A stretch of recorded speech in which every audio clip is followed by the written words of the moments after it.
এমপিদের শুল্কমুক্ত গাড়ি আমদানির সুবিধা বাতিল করে সংসদে বিল পাস। জরুরি সেবা সংস্থার তেল কেনায় নেই রেশনিং।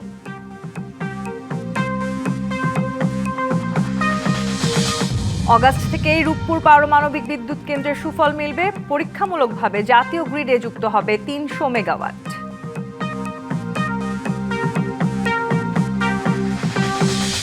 হাম ও উপসর্গে আরও ৮ শিশুর মৃত্যু। সুস্থ হয়ে ফেরার পর নানা জটিলতা নিয়ে আবারও হাসপাতালে আসতে হচ্ছে শিশুদের।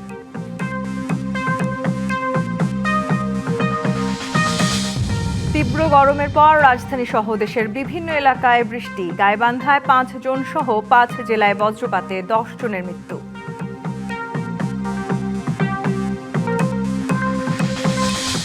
ঢাকা বিশ্ববিদ্যালয় থিয়েটার অ্যান্ড পারফরমেন্স স্টাডিজের শিক্ষার্থীর মরদেহ উদ্ধার। আত্মহত্যা প্ররোচনায় মামলায় শিক্ষক গ্রেপ্তার।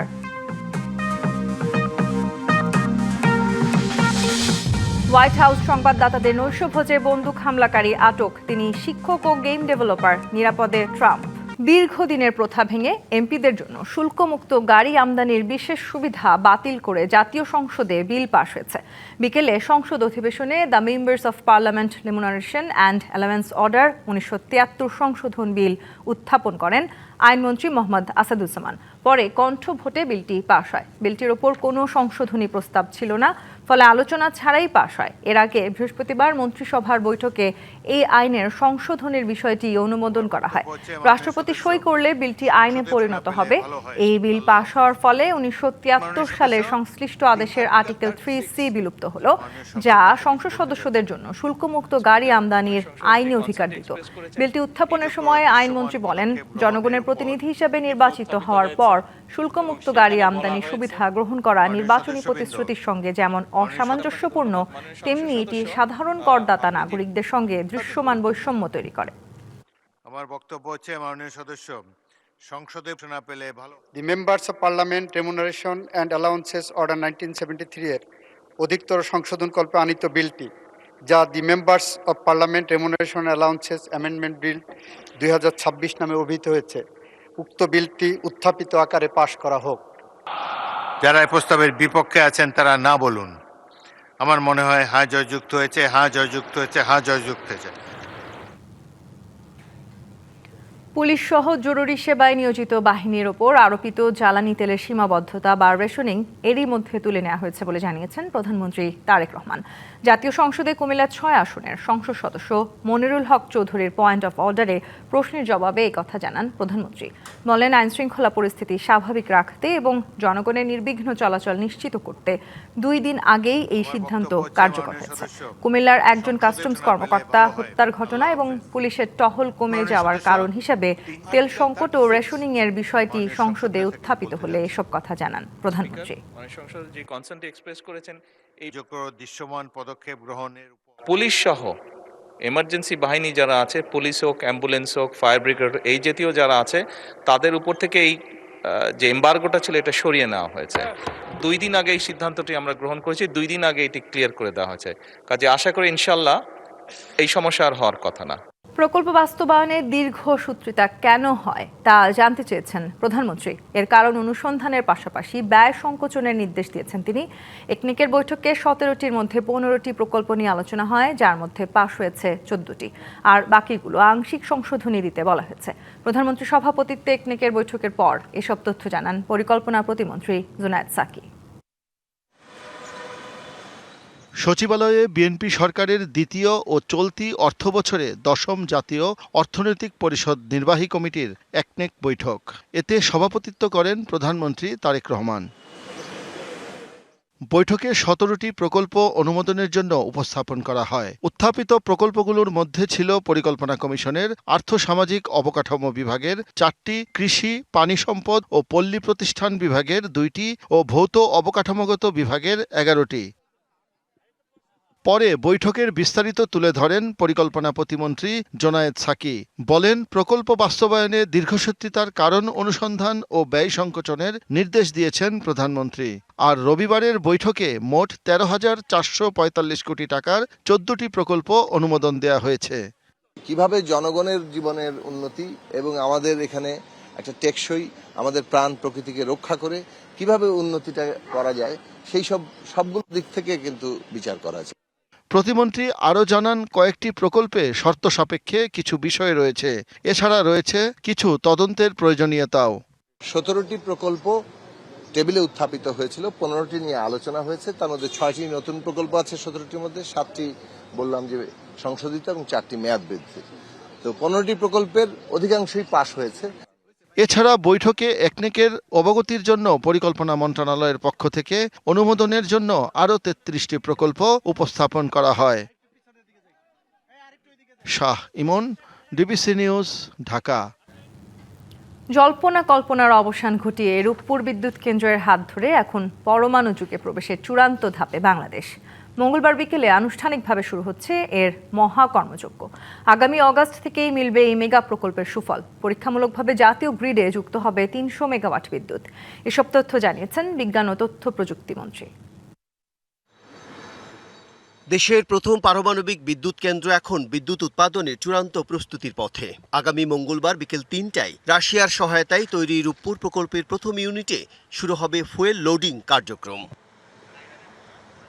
এরপর চলতি বছরের আগস্ট থেকে মিলবে মেগা এই প্রকল্পের সুফল। পরীক্ষামূলকভাবে জাতীয় গ্রিডে যুক্ত হবে 300 মেগাওয়াট বিদ্যুৎ। আর আগামী বছর জানুয়ারিতেই প্রথম ইউনিট থেকে মিলবে 1100 মেগাওয়াট বিদ্যুৎ। দ্বিতীয় ইউনিটের ফুয়েল লোডিং শুরু হবে 2027 সালের জুনে। সেই বছরের সেপ্টেম্বর নাগাদ 2 ইউনিটে মিলে মোট 2200 মেগাওয়াট বিদ্যুৎ যুক্ত হবে গ্রিডে। সচিবালয়ে এক ব্রিফিংয়ে রূপপুর পারমাণবিক বিদ্যুৎ কেন্দ্রের এসব অগ্রগতি তুলে ধরেন বিজ্ঞান ও তথ্য প্রযুক্তি মন্ত্রী ফকির মাহবুব Anam. Take around 2 months, let's say middle of August or 3rd week of August, আমরা আল্লাহ চাইতো 300 megawatts বিদ্যুৎ আমরা ন্যাশনাল গ্রিড দিতে পারবো বলে আমরা আশা করছি। যদি এটা আমরা 2400 মেগাওয়াট বলছি, বাট আমরা মনে হয় 2200 মেগাওয়াট পর্যন্ত আমরা ন্যাশনাল গ্রিডে দিতে পারবো আল্লাহ চাইতো। মন্ত্রী আরও বলেন, আন্তর্জাতিক আণবিক শক্তি সংস্থার সব নির্দেশনা মেনেই কাজ এগিয়ে চলছে। বিদ্যুৎ সঞ্চালনের জন্য প্রয়োজনীয় গ্রিড লাইনও প্রস্তুত।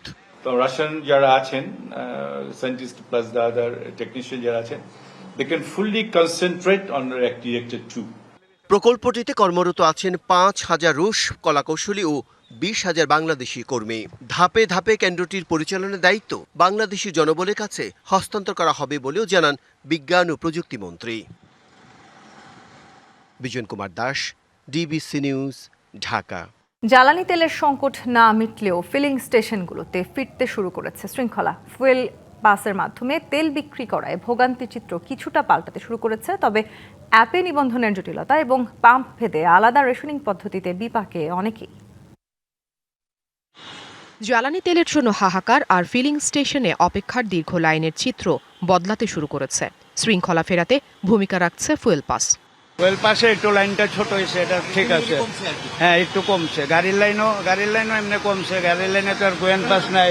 এই জায়গায় 3 ঘন্টা 4 ঘন্টা লাইনে দাঁড়ায় তেল পাইছি আগে, এখন মনে হয় 35 মিনিট লাইনে দাঁড়াইছি, আবার পাই গেছি। অনেক পাম্প আছে যেগুলিতে এখনো তেল দেয় না। ঢাকা শহরে যত পাম্প আছে সব যদি একসাথে তেল দেয় তাহলে ভোগান্তি থাকবে না। তবে মুদ্রার উল্টো পিঠও আছে। অনেকেই অভিযোগ করছেন, নতুন করে ফুয়েল পাসে রেজিস্ট্রেশন করতে গিয়ে সার্ভার জটিলতায় পড়তে হচ্ছে। আবার যাদের স্মার্টফোন নেই বা নিবন্ধন করা নেই, তারা তেল না পেয়েই ফিরে যাচ্ছেন। সরকারের ফুয়েল পাস ছাড়া তো কারো দেওয়া যাবে না তেল।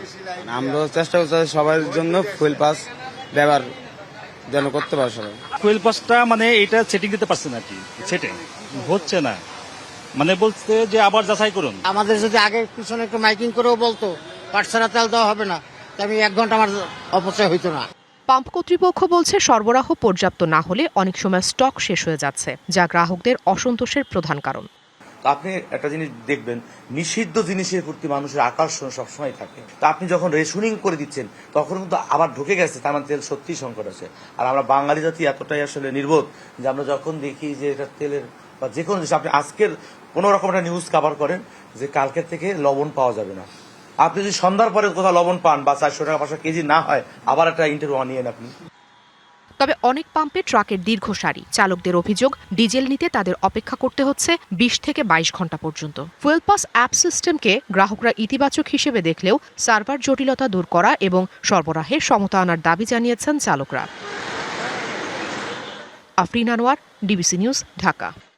মধ্যপ্রাচ্যে যুদ্ধ পরিস্থিতিতে এমভি জয়যাত্রা সহ বাংলাদেশের পতাকাবাহী সব জাহাজ হরমুজ প্রণালী পার হতে পারবে বলে জানিয়েছেন পররাষ্ট্র প্রতিমন্ত্রী শামা ওবায়েদ। দুপুরে সাংবাদিকদের কথা জানান তিনি। এ সময় যুক্তরাষ্ট্রে বাংলাদেশি 2 শিক্ষার্থী হত্যাকাণ্ডের ঘটনায় সুষ্ঠু তদন্ত ও বিচারের দাবি করা হয়েছে বলেও জানান শামা ওবায়েদ। দাবি করব বাংলাদেশ থেকে এবং মন্ত্রণালয় থেকে যাতে যুক্তরাষ্ট্র এর ইনভেস্টিগেশনটা ভালো মতো করে, দ্রুততার সাথে করে এবং যারা এই নৃশংস ঘটনা ঘটিয়েছে সেটা বের করে যেন তাদেরকে বিচারের আওতায় আনা হয়। গেল 24 ঘন্টায় হাম ও উপসর্গে আরও 8 শিশুর প্রাণ গেছে। সারা দেশে হামের সংক্রমণে উদ্বেগজনক চিত্র উঠে আসছে ক্রমশ। হাসপাতাল থেকে আংশিক সুস্থ হয়ে বাড়ি ফেরার কয়েকদিন পরই শিশুদের অসুস্থ হয়ে আবারও হাসপাতালে ভর্তি হতে হচ্ছে। চিকিৎসকদের মতে পূর্ণ সুস্থ হওয়ার আগেই হাসপাতাল ত্যাগ এবং পরবর্তীতে সঠিক যত্নের অভাবেই নিউমোনিয়া, ডায়রিয়া ও পুষ্টিহীনতার মতো জটিলতা বাড়ছে। 7 মাস বয়সের সোহান 2 মাস বয়সে হামে আক্রান্ত হবার পর আবার নতুন করে হামে আক্রান্ত হয়েছে। সোহানের মতো 6 মাসের ইহানের 20 দিন আগে হাম হয়েছিল। সুস্থ হয়ে বাড়ি ফেরার পর আবার আক্রান্ত হয়েছে সে। যখন বাবু 2 মাস ছিল তখন হাম হয়েছিল, তখন বেশি হয় নাই, অল্প হয়েছিল, পরে অল্প মিশে গেছে, গায়ে বাতে বেশি হয়েছিল, গাড়াই গেছে গা, পরে এনে আইছি। প্রথমে 20 দিন আগে হয়েছিল, বাসায় 20 দিন শিশু হাসপাতাল ভর্তি ছিলাম, তো বাসায় গেলাম, 10 দিন ভালোই রেস্টে ছিল, পরে আবার হঠাৎ করে জ্বর বেড়ে গেছে, জ্বরের থেকে আবার হাম শুরু হয়েছে। সারা দেশে হামের প্রাদুর্ভাবে এমন অনেক শিশুই বারে বারে হামে আক্রান্ত হচ্ছে। স্বাস্থ্য অধিদপ্তরের তথ্য বলছে গত 40 দিনে হামের উপসর্গ নিয়ে শিশু মৃত্যু 250 ছাড়িয়েছে। চিকিৎসকরা বলছেন প্রথমবার সুস্থ হবার পর সঠিক যত্ন না নিলে শিশু আবারও হামে আক্রান্ত হতে পারে। আসলে অপুষ্টির জন্য এই জিনিসটা বারবার হচ্ছে। দেখা যায় যে খুব খারাপ থাকে না, হয়তো সর্দি কাশি জ্বরটা থাকে, মায়েরা একটু অস্থির হয়ে যায়, সে সময়টা ওরা হাসপাতালে আবার নিয়ে আসে। মুখের ভিতরে যখন ঘাওটা বেশি হয় তখন বাচ্চা খেতে পারে না, ওই যেটুকু খায় ঠিকমতো হজম হয় না, তখন তারা কি নিউমোনিয়ার সাথে ডায়রিয়াটা ডেভেলপ করে। বিশেষজ্ঞদের মতে শরীরে রোগ প্রতিরোধ ক্ষমতা কম থাকলে দ্বিতীয়বার হামে আক্রান্ত হতে পারে শিশু, তবে এতে ভয়ের কিছু নেই। একবার হাম হওয়ার পরে সাধারণত শিশুর শরীরে জীবনব্যাপী হামের বিরুদ্ধে প্রতিরোধ ক্ষমতা তৈরি হয়, কিন্তু কোনো কোনো রোগীর ক্ষেত্রে এটি হয় না, নানা কারণে, তার শরীরের অভ্যন্তরীণ কারণে। যাদের শরীরে এই প্রতিরোধ ক্ষমতা তৈরি না হয় তারাই কিন্তু দ্বিতীয়বার হামে আক্রান্ত হওয়ার ঝুঁকিতে থাকে। এর জন্য কিন্তু আটকে ওঠার বা ভীত হওয়ার কোনো কারণ নেই। সঠিক চিকিৎসা গ্রহণ করলে এই জায়গা থেকে আমরা বেরিয়ে আসতে পারব। এজন্যই হাম আক্রান্ত রোগীদের ভিটামিন এ ক্যাপসুল দেওয়া জরুরি বলে মনে করেন তিনি। Tahsina Jessy, DBC news, Dhaka. কয়েকদিনের তীব্র গরমের পর স্বস্তির বৃষ্টির দেখা পেল রাজধানীবাসী। সকাল থেকেই রাজধানীর আকাশ ছিল মেঘলা। দুপুরের দিকে কিছু এলাকায় ফোঁটা ফোঁটা বৃষ্টি পড়লেও তা বেশিক্ষণ স্থায়ী হয়নি। বিকেল 4টার পর বিভিন্ন এলাকায় আবার শুরু হয় বৃষ্টি, সঙ্গে দমকা বাতাস। আকাশে ঘন মেঘ জমায় বিকেলেই নেমে আসে রাতের মতো অন্ধকার। দীর্ঘ তাপপ্রবাহের পর স্বস্তির পরশ পেল রাজধানীবাসী। কমে এসেছে তাপমাত্রা। এদিকে ঢাকা বিশ্ববিদ্যালয় এলাকায় বজ্রপাতে 2 শিক্ষার্থী আহত হয়েছে, তারা ইস্ট ওয়েস্ট ইউনিভার্সিটির শিক্ষার্থী।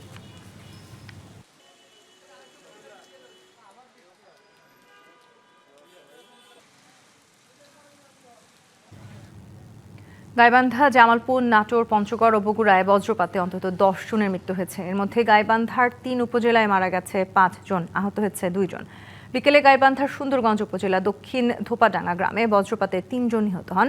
নিহতরা হলেন ফুয়াদ, রাফি এবং মিজান। এই ঘটনায় আহত হয়েছে শামীম নামে একজন। এলাকাবাসী জানায় বিকেল 4টার দিকে হঠাৎ আকাশ কালো মেঘে ঢেকে যায় এবং বজ্রসহ বৃষ্টি শুরু হয়। এ সময় কয়েকজন বাড়ির পাশের রাস্তায় অবস্থান করছিলেন। হঠাৎ তাদের উপর বজ্রপাত হলে ঘটনাস্থলেই 3 জনের মৃত্যু হয়। অন্যদিকে একই দিনে সাঘাটা উপজেলায় বজ্রপাতে নাম্বার আলী নামে এক বৃদ্ধ ও ফুলছড়ি উপজেলায় ঘোড়ার গাড়িতে করে ভুট্টা নিয়ে যাওয়ার সময় মানিক মিয়া নামে একজন বজ্রপাতে মারা যান। এছাড়া জামালপুর, পঞ্চগড়, বগুড়া ও নাটোরে মারা গেছে আরও 5 জন।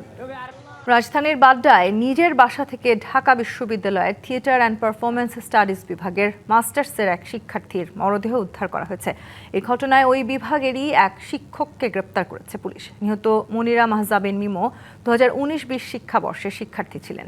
পরিবারের সঙ্গে উত্তর বাড্ডার বাসায় থাকতেন তিনি। সকালে নিজের ঘর থেকে ওই শিক্ষার্থীকে ঝুলন্ত অবস্থায় উদ্ধার করে হাসপাতালে নেওয়া হলে চিকিৎসক তাকে মৃত ঘোষণা করেন।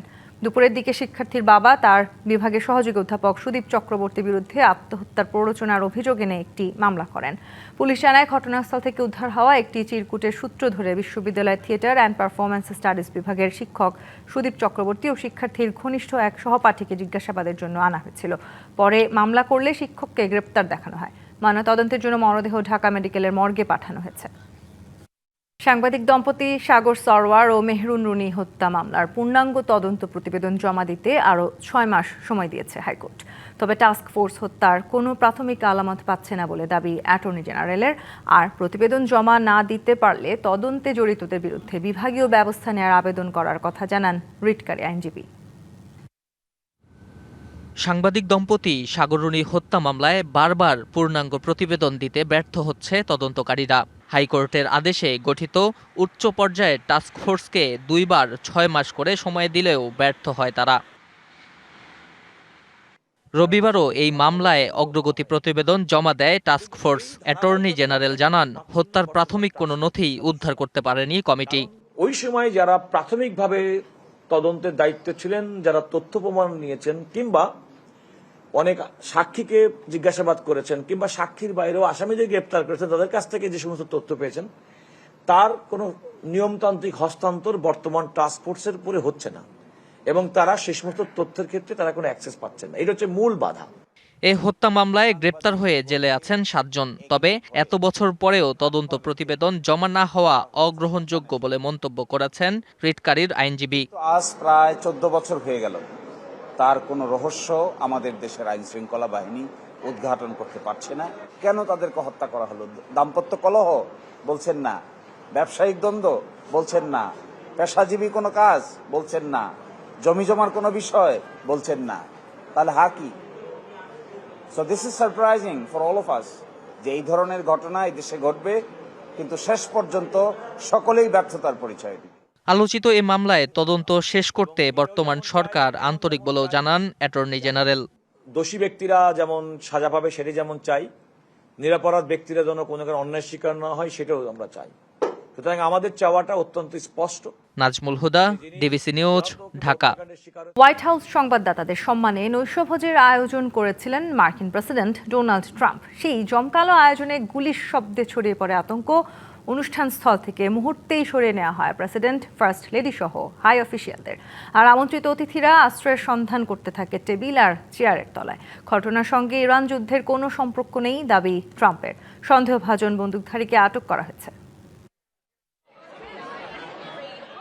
স্থানীয় সময় শনিবার রাত যুক্তরাষ্ট্রের রাজধানী ওয়াশিংটনের হিলটন হোটেলের বলরুমে চলছিল হোয়াইট হাউস সংবাদ প্রতিনিধিদের নৈশভোজ। অতিথি 2600। উপস্থিত রয়েছে প্রেসিডেন্ট ডোনাল্ড ট্রাম্প, তার স্ত্রীসহ উচ্চ পর্যায়ের কর্মকর্তা। জমকালো আয়োজন। হঠাৎ করেই শোনা যায় 4 থেকে 6 রাউন্ড গুলির শব্দ। মুহূর্তেই হল জুড়ে ছড়িয়ে পড়ে আতঙ্ক। গুলির শব্দ শোনার পরপরই অতিথিরা টেবিলের নিচে ও চেয়ারের আড়ালে আশ্রয় নিতে থাকেন। সিক্রেট সার্ভিস দ্রুত প্রেসিডেন্ট ও ফার্স্ট লেডিকে মঞ্চ থেকে সরিয়ে নেয়। এদিকে আইনশৃঙ্খলা বাহিনী জানায়, একজন অস্ত্রধারী নিরাপত্তা ভাঙার চেষ্টা করলে গোলাগুলির ঘটনা ঘটে। এক পর্যায়ে সন্দেহভাজনকে আটক করা হয়।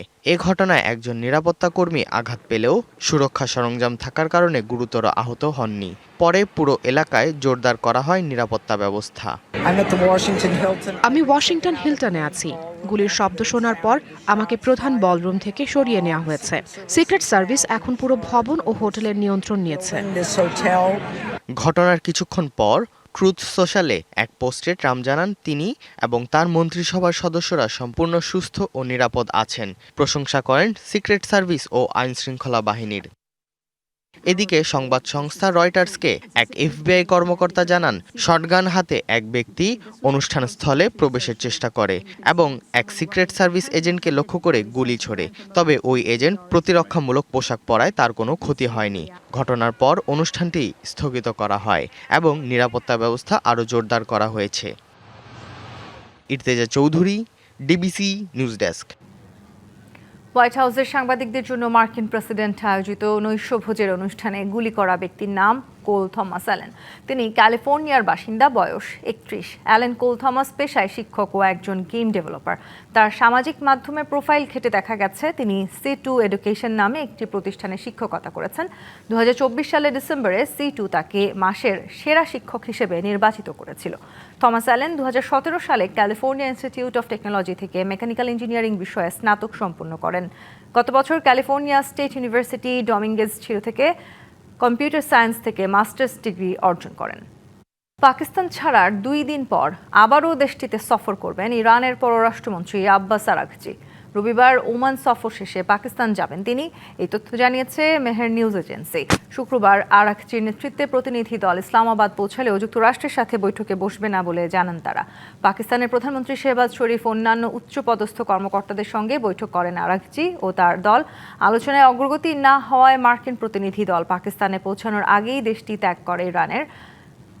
রবিবার সন্ধ্যায় আবারও ইসলামাবাদে যাবেন আরাগচি। জটিল কর কাঠামোর কারণে রাজস্ব আয় বাড়ছে না, উল্টো করের বোঝা বাড়ায় খরচ বৃদ্ধি পাচ্ছে ব্যবসায়, যা বাধাগ্রস্ত করছে বিনিয়োগ। রাজধানীতে পলিসি রিসার্চ ইনস্টিটিউট PRI আয়োজিত সেমিনারে এইসব কথা বলেন বক্তারা।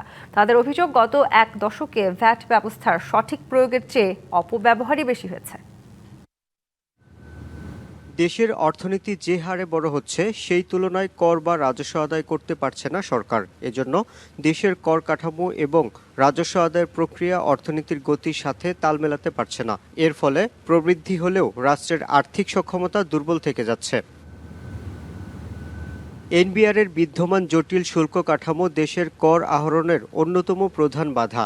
রাজধানীতে শুল্ক এবং ভ্যাট নিয়ে PRI আয়োজিত সেমিনারে এসব কথা বলেন বক্তারা। যা একটি আদর্শ ও আধুনিক কর ব্যবস্থার পথে প্রধান অন্তরায়। এই জটিলতার কারণে একদিকে যেমন রাজস্ব আহরণ বাধাগ্রস্ত হচ্ছে, অন্যদিকে ব্যবসার উপর করের বোঝা চেপে বসায় উৎপাদন ও পরিচালনার ব্যয় বাড়িয়ে দিচ্ছে। বক্তারা বলছেন, বর্তমানে সম্পূরক শুল্ক হার 5 থেকে শুরু করে 250% পর্যন্ত রয়েছে। বিলাসদ্রব্য ও অস্বাস্থ্যকর পণ্যের ব্যবহার কমানোর লক্ষ্য থাকলেও কর কাঠামোর এই উচ্চ হার অনেক ক্ষেত্রে রাজস্ব বাড়ানোর বদলে হিতে বিপরীত হচ্ছে। Rationalization requires যে beverage industry, অন্যান্য I can understand the demerit goods, alcohol, তারপরে আছে অটোমোবাইল, গাড়ির উপরে মানে এমন ভাবে ডিউটি দেওয়া আছে, সাপ্লিমেন্টারি বলা হয় যে রেভিনিউর জন্য করা হচ্ছে। আচ্ছা, গাড়ির ব্যাপারে এটা রেভিনিউ হতে পারে, কিন্তু অন্যান্য যেসব পণ্য আছে, বিশেষ করে consumer goods, all consumer goods produced in Bangladesh is subject to the highest custom duty. চলতি অর্থবছরের প্রথম 9 মাসে NBR এর রাজস্ব ঘাটতি দাঁড়িয়েছে প্রায় 1 লাখ কোটি টাকা। অর্থবছরের বাকি মাত্র 3 মাসে এই বিশাল ঘাটতি পূরণ করা সম্ভব নয় বলে মনে করেন অনেকে। Compare thee tax ratio of other countries. রাজস্ব আহরণ কাঙ্ক্ষিত পর্যায়ে নিতে হলে কেবল লক্ষ্যমাত্রা নির্ধারণ নয়, বরং প্রয়োজন দীর্ঘমেয়াদী নীতিগত সিদ্ধান্ত। বিশেষজ্ঞরা বলছেন, বিদ্যমান জটিলতা নিরসন এবং করের আওতা বাড়াতে কাঠামোগত সংস্কারের কোনো বিকল্প নেই। একই সাথে ঢালাওভাবে কর নির্ধারণ না করে পণ্যের গুণগত মানের উপর ভিত্তি করে শুল্ক আরোপ করার তাগিদ দেন বক্তারা। Yusuf Rana, DBC news, Dhaka. টি-20তে নিউজিল্যান্ডের বিপক্ষে ভয় ডরহীন খেলার কথা বললেন লিটন দাস। যে কোনো পরিস্থিতিতে ভালো খেলাটাই খেলতে হবে, তেমনটাই অভিমত টাইগার ক্যাপ্টেনের। বিপরীতে বাংলাদেশের বিপক্ষে ভিন্ন পরিকল্পনায় মাঠে নামার কথা বললেন নিউজিল্যান্ড অধিনায়ক টম লাথাম।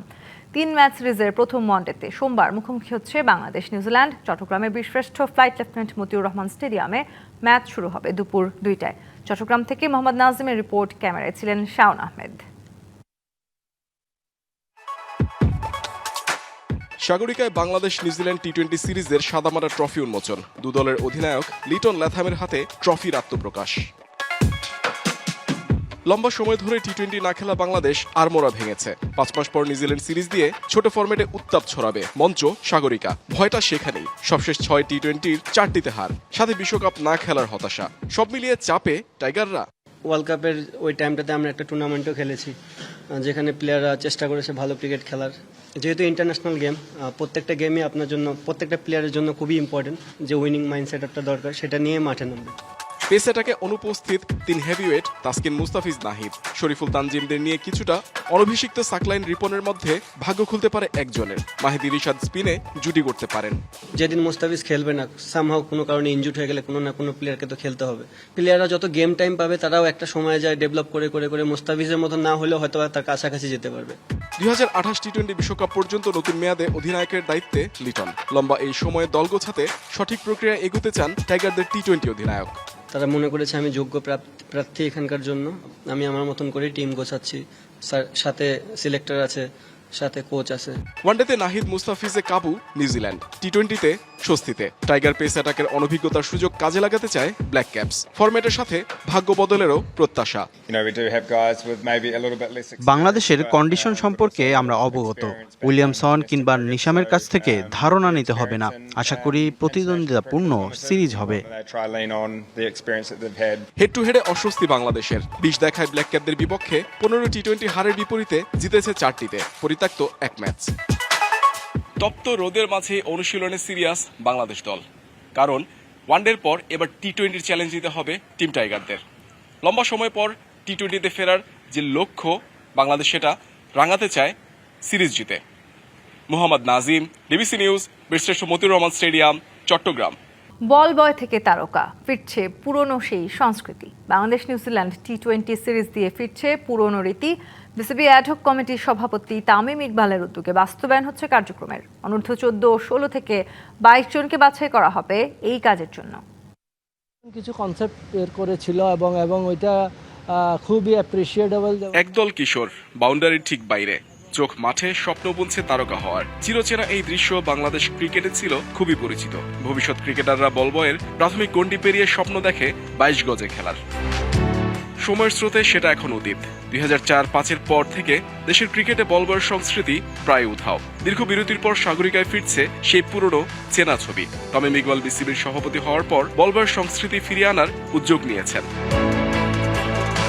চট্টগ্রামের অনূর্ধ্ব 14 ও 16 বয়সভিত্তিক দলের ক্রিকেটাররাই থাকবেন বলবয়ের ভূমিকায়, যাদের ডাকা হবে ফিউচার স্টার্স নামে। 22 জন সুযোগ পাবে মাঠের ধারে বসে লিটন সাহেবদের কাছ থেকে দেখার। তাদের জন্য বিশেষ পোশাক থেকে খাবার সব ব্যবস্থা করবে বিসিবি। ফিউচার স্টার হিসাবেই নামকরণ করে ওদের জন্য ব্যবস্থা করতেছে যে আমরা কালকে নেক্সট ম্যাচে আমরা 22 জন ছেলে থাকবে, ওরা মাঠে থাকবে। ওরা আসলে থাকাটা ব্যাপার না, এটা ওদের জন্য একটা ক্রিকেটিং ক্যারিয়ার গড়ানোর জন্য ইন্সপায়ার্ড হওয়া। বাংলাদেশের ক্রিকেটে অনেক গল্পের শুরুই বলবয় থেকেই। মোহাম্মদ আশরাফুল, শাহরিয়ার নাফিস, মোহাম্মদ শরীফ, এমন অনেকেই একসময় বলবয় ছিলেন। এই গল্পেরই অংশ তামিম ইকবাল নিজেও। দীর্ঘ 22 বছর পর আবার ফিরছে সেই চেনা দৃশ্য। আবারও বাউন্ডারির পাশে দাঁড়িয়ে কিশোর ক্রিকেটাররা স্বপ্ন বুনবে ভবিষ্যতের লিটন সাইফ, ইমনদের মতো তারকা হওয়ার। Mohammad Nazim, DBC news, Chattogram. সংবাদ এই ছিল এখনকার মতো। ডিবিসি নিউজের সংবাদগুলো পড়তে ভিজিট করুন dbcnews.tv আর ভিজিট করুন ডিবিসি নিউজের ফেসবুক পেজ এবং ইউটিউব চ্যানেল। সঙ্গে থাকুন।